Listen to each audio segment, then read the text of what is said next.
네, 평안한 하루 되시기 바라겠습니다. 오늘 말씀은 에베소서 2장 11절에서 18절까지 말씀인데 13절과 14절을 읽고 말씀의 은혜를 나누도록 하겠습니다.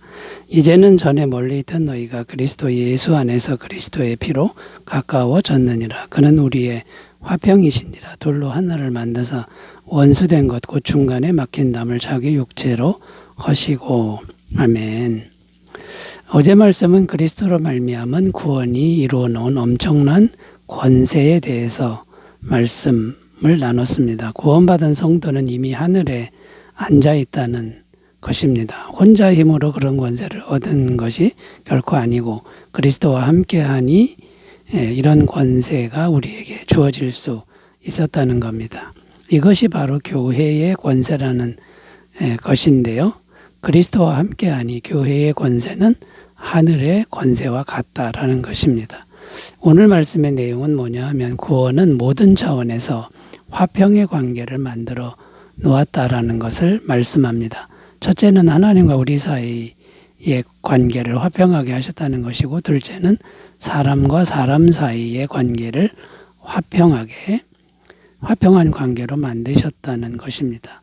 특별히 오늘 본문에서 말하고자 하는 것은 유대인과 이방인과의 관계를 화평하게 하셨다는 것인데, 에베소 교회 안에 있는 유대인과 이방인은 그리스도가 이루신 화평으로 하나됨을 이루라는 권면의 말씀으로 이어집니다.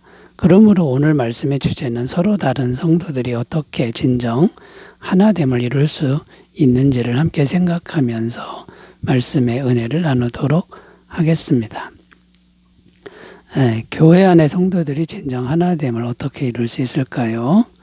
첫 번째는요, 모든 성도가 똑같이 그리스도의 십자가의 피로 영원한 죄사함을 받은 것을 믿음으로 진정 하나됨을 이룰 수 있다는 것입니다. 13절 읽습니다. 이제는 멀리 있던 너희가 그리스도 예수 안에서 그리스도의 피로 가까워졌느니라.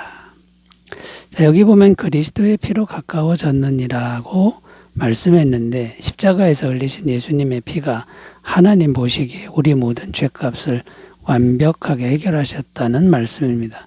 그러니까 이 말씀은 어떤 의미입니까? 하나님과 우리 사이의 관계를 완벽하게 화평케 하셨다는 것입니다. 그리고 누구든지 이것을 믿기만 하면 죄사함을 받고 하나님의 자녀가 되는 권세를 얻었다는 것인데, 유대인이나 이방인이나 상관이 없다는 것입니다.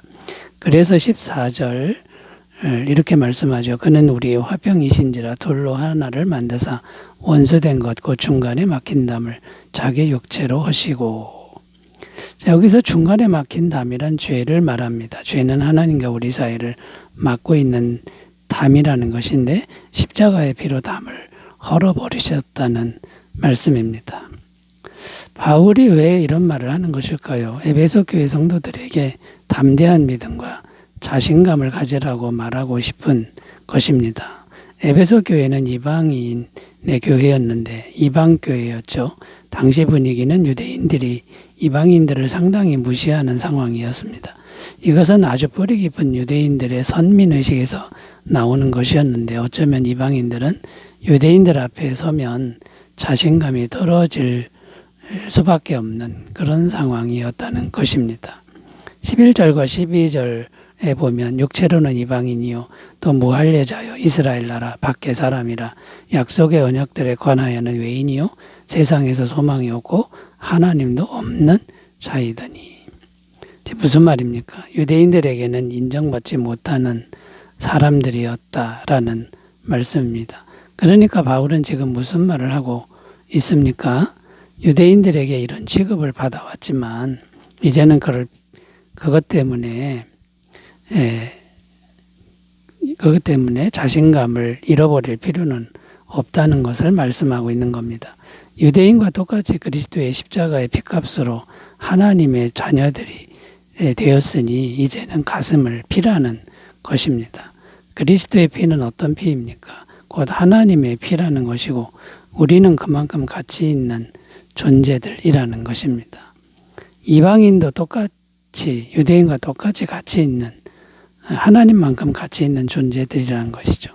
그리고 유대인들도 이제는 선민의식을 버리고 이방인도 똑같은 그리스도의 피로 구원을 받았음을 인정해주고 진정으로 같은 믿음으로 잘 연합하라는 것입니다. 그러므로 오늘날 우리들은 어떻게 교회를 하나로 연합되게 할 수 있습니까? 누구든지 똑같은 그리스도의 값진 피값으로 죄사함 받은 존재들임을 항상 기억하고 또 서로 인정해주는 믿음이 있다면 진정 교회는 하나로 연합할 수 있다라는 것이죠. 자, 그리스도의 피값으로 구원받은 우리들을 항상 기억하시는 삶이 되시기 바라겠습니다. 자, 두 번째로 가겠습니다. 교회 성도들이 진정으로 하나 될 수 있는 길은 무엇일까요? 두 번째는요, 모든 성도가 율법을 완성하신 그리스도를 같은 믿음으로 믿는다면 진정 하나됨을 이룰 수 있다는 것입니다. 15절을 읽습니다. 법조문으로 된 계명의 율법을 폐하셨으니 이는 이 둘로 자기 안에서 한 세 사람을 지어 화평하게 하시고. 자, 이 말씀에 보면 계명의 율법을 폐하셨으니라고 했는데 무슨 말입니까? 유대인에게는 모세로부터 주어진 하나님의 율법이 있었는데 이 율법을 완벽하게 지키면 구원을 얻는다고 믿어왔다는 것입니다. 그런데 그리스도께서 율법을 폐하셨다는 말씀인데 이제는 율법을 지키지 않아도 능히 구원을 받는 길을 만드셨다는 겁니다. 어떻게 만드셨습니까? 죄 없는 예수님이 아무리 노력해도 율법을 지키지 못하는 우리들의 죄를 대신해서 십자가에서 죽으셨다는 것이고, 그래서 누구든지 예수님을 믿으면 율법을 못 지켰어도 죄사함을 통해 영원히 구원을 받게 만드셨다는 겁니다. 그러니까 무슨 말이 되는 겁니까? 율법이 있는 유대인들도 그리스도를 믿음으로 구원을 받는 것이고 또 율법이 없는 이방인들도 그리스도를 믿음으로 구원을 받는다는 것입니다. 이 진리를 또 이렇게도 설명할 수 있는데요. 예수님을 믿으면 누구든지 유대인이든 이방인이든 여전히 죄인이어도 예수님의 의를 덧입혀 주신다는 것이고, 예수님의 의를 덧입으니 누구든지 완벽한 의인이 되어서 넉넉하게 구원을 받는다. 이렇게도 설명이 가능하다라는 겁니다. 이것이 바로 법조문으로 된 계명의 율법을 폐하셨으니의 의미입니다. 이제 믿음으로 구원받는 것이지 율법의 행위로 구원받는 것이 아니라는 것입니다.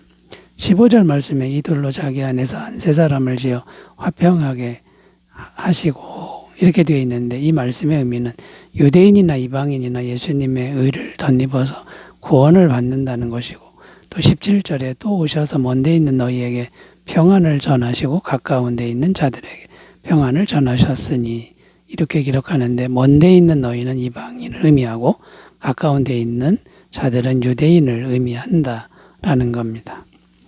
바울이 왜 이런 말을 하고 있습니까? 유대인과 이방인이 더 이상 차별이나 갈등을 하지 말라는 겁니다. 이 말씀은 오늘날 어떤 의미입니까? 더 이상 외적으로 부족한 모습이나 또 세상적으로 낮은 모습이 보일지라도 오직 속으로 그리스도를 믿는 믿음이 있는 사람이라면 똑같이 예수님의 의를 덧입어서 의로운 존재가 되었고 구원받은 존재가 된 것을 서로가 인정하면서 잘 연합하라는 말씀입니다. 그러므로 교회 안에서 나와는 다른 모습을 가진 성도들이 있어도 그리스도의 화평케 하시는 은혜를 생각하면서 잘 연합하시기를 바라겠습니다. 자, 세 번째로 가겠습니다. 교회 성도가 진정으로 하나 될 수 있는 길이 뭘까요? 세 번째는 모든 성도가 다 같이 그리스도의 성령을 받음으로 진정 하나됨을 이룰 수 있다는 것입니다.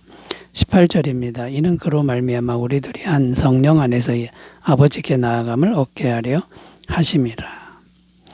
이 말씀에 보면 한 성령 안에서라는 표현이 나오는데 유대인이나 이방인이나 구원받은 증거는 성령을 받는다는 것입니다. 성령을 받지 못하면 구원을 받지 못하는 것과 같다고도 말씀합니다. 요한복음 3장 5절입니다. 예수께서 대답하여 이르시되 진실로 진실로 내게 이르노니 사람이 물과 성령으로 나지 아니하면 하나님의 나라에 들어갈 수 없느니라. 자, 그런데 유대인이나 이방인이나 다 성령을 받는 길은 똑같다는 겁니다. 오직 예수님을 마음에 영접하고 죄사함을 받아들이면 성령을 받는다는 것이죠. 사도행전 2장 38절입니다. 베드로가 이르되 너희가 회개하여 각각 예수 그리스도 이름으로 세례를 받고 죄 사함을 받으라. 그리하면 성령의 선물을 받으리니.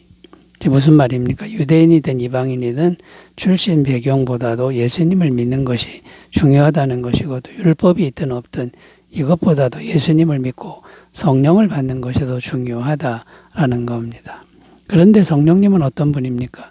성령님은 제3위 하나님이신데, 성령님이 하시는 일은 성도들로 하여금 예수님을 믿게 하셔서 교회로 자꾸만 모이게 하시고 하나가 되게 하신다는 것입니다.